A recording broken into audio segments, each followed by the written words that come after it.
Stories is a place both on Facebook and Instagram that is at the very, very top. You guys may not know this, but a lot of us age, call it 35 and above, we navigate Facebook and Instagram like this. Do you know what the millennials do? They navigate like this. They do. And you didn't know they did it this way, did you? But they do. And those are stories. They're at the very top. And they navigate like this.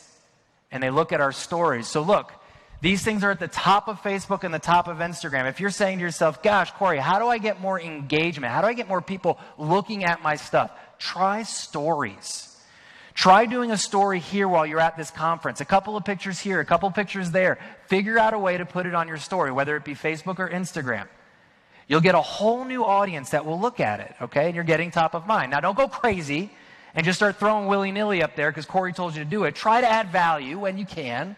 But to start, just play with it a little bit. But just remember, when Facebook launches a new feature, they push it really hard.